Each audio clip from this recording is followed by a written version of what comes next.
Sorry, dear, but you've always been the outsider. No shares for you. My aunt's voice cut through the family reunion chatter like a knife. Laughter erupted as steaming plates hit the table for everyone but me. My spot stayed bare. Uncle smirked. Guess you'll eat scraps again, like always. Hi, I'm Sophia, 32 years old. Yeah, that was me, sitting there with an empty plate at my own grandma's old farmhouse table. I've been the quiet one in this family forever. I work from home as a freelance graphic designer, scraping by but making it work. I'm a single mom to my little girl, Lily. She's 6, full of fire and questions. We moved away when I was a teen after my parents split, and I only came back for big events like this. But over the years, they treated me like I didn't exist. No birthday calls, no holiday invites unless they needed a favor. I'd send cards or small gifts for the kids, but crickets back. They saw me as the broke cousin, the one who faded away. I wasn't rich or connected like my flashy brother or spoiled cousins. I drove an old sedan, not their shiny SUVs. But here's the thing. I had something they never saw coming. While they partied and posted their perfect lives online, I poured every late night into building stability. Drop your location in the comments. I read everyone. Let's connect if you've felt this sting. That reunion was supposed to honor Grandma's memory a year after she passed.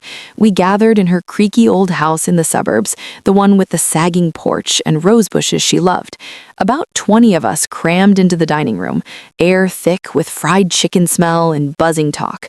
Aunt Linda stood up, holding a stack of papers like a queen. Grandma's house is finally ours to split, she announced. Equal shares for all who stayed close. Eyes slid past me. My cousin Jake, the loud one with the gym bro build, leaned in. We've carried the family. You get nothing, Sophia. Gasps, then nods. I felt my face burn. But Grandma mentioned me in her letters, I said softly. Aunt Linda waved it off. You weren't around enough. Don't beg, it's embarrassing. The room chuckled. Then the real gut punch. They passed out shiny new keys to the house, one by one. Jake dangled his, grinning, to real family. For me, they shoved a dusty photo album across the table. Consolation prize, Uncle Ray muttered. Whispers turned to laughs as I flipped it open. Faded pics of me as a kid. Forgotten. My hands shook. Everyone dug into dessert except me. How much more could I take before I snapped?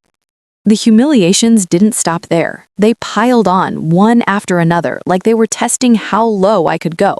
First, the meal exclusion hit hard. Waitstaff, hired by Aunt Linda, brought seconds of roast beef and mashed potatoes, but skipped my end of the table. No plate for the outsider, Jake joked, mouth full. Aunt Linda shrugged. Save the budget, you won't notice. My stomach growled, but worse was the stares. I pushed peas around an invisible plate, pretending it didn't crush me. Lily's face flashed in my mind. She'd say, "Mom, stand tall," but I just sat there, invisible.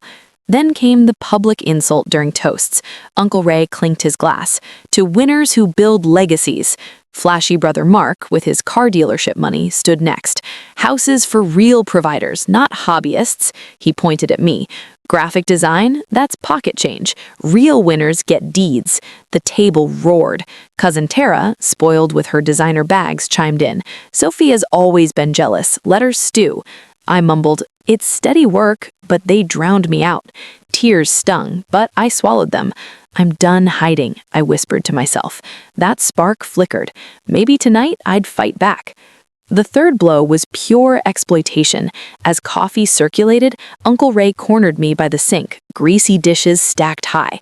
Hey, Soph, since you're out of the will, do something useful. He slapped a napkin sketch. Design logos for our new family business, using Grandma's house as HQ. Free, of course. Do it for once or you're cut off forever. His eyes gleamed, manipulative as ever. We could use your talent. I stared at the smudged drawing. Years of them ignoring my skills, now demanding them? Jake overheard, laughing. Yeah, earn your keep. The room echoed agreement. My phone buzzed in my pocket, a text from my advisor. I glanced away, heart racing. This was the breaking point. But they kept pushing, arrogant grins everywhere. How far would they go? I slipped to the bathroom, locking the door. The mirror showed red eyes, but I didn't cry. Instead, I pulled out my phone. Bank apps glowed. Steady freelance income flipped into smart investments. What they didn't know was I'd turned those late nights designing logos for strangers into a quiet real estate portfolio. 3 rental properties in quiet towns, netting steady cash. No flash, just smart moves. Grandma had taught me that. Invest slow, win big. I texted my mentor Rachel. Tonight's the night. Her reply pinged. Doc's ready. You've got this. Over the thin walls, I heard their boasts. Sophia's crushed, Dad bragged in the kitchen. House is ours free and clear. I recalled Lily's words I'd taught her. We build our own tables. Strength surged. They had no idea the storm coming. Back in the dining room, tension thickened like bad gravy. Rachel called, my longtime mentor, the financial whiz who'd been my boss years ago. Sophia, I've got the scans. Grandma's real will update is ironclad. They forged the split. I nodded, grabbing my bag with paperwork copies. Family arrogance peaked. Dad in the kitchen. Poor Soph. Thinks tears will change it. Uncle Ray pushed dessert, demanding, logos by morning, girl? They chanted, yeah, earn it. Plates clinked in victory toasts. I stood, voice steady for the first time. Before you celebrate, look at this. All eyes locked. The breaking point hit. Most filtered out to the porch for smokes and laughs, leaving a private circle in the dim living room. Me, Aunt Linda, Uncle Ray, Jake, Mark, and Dad. Perfect. I flipped open my laptop on the coffee table, screen glowing. Property deeds popped up first. Cozy duplex in Ohio, single family in Georgia, townhouse in Tennessee. These are mine. Bought with years of freelance, no handouts. Aunt gasped. How? You're just a designer. I leaned in. While you ignored me, I built this, quietly, legally. 2.5 million, give or take. Jaws dropped. Uncle sputtered. Impossible. Prove it. Bank balances flashed next. Screenshots, transfers. Mark interrupted. Luck, you stole ideas. No. Hard work, you mocked. Then the reversal. Rachel's video call connected. Play it. Rachel said. Grandma's face filled the screen, frail but firm. My will update, Sophia gets 40% for her quiet loyalty. The rest, only if they prove worthy. No neglect. Their forgery attempt on the papers, highlighted right there. Timestamps damning. Aunt wheezed. We didn't know. You didn't care, I cut in. Jake begged, share it, family first. I laughed cold. Years of silence, now hear mine. You're unworthy. Grandma saw it. Insults backfired. Their greed proved her point. Dad reached out. Sophia, please. Door slam in my mind. Emotional peak. I packed up. Keep the keys. I'm gone. I walked out into the cool night, old sedan humming to life, donated my true will share to Grandma's favorite animal shelter next day. No fanfare. Their calls? Ignored. Tara's apology text? Blocked. Family scrambled. House sales stalled by legal mess.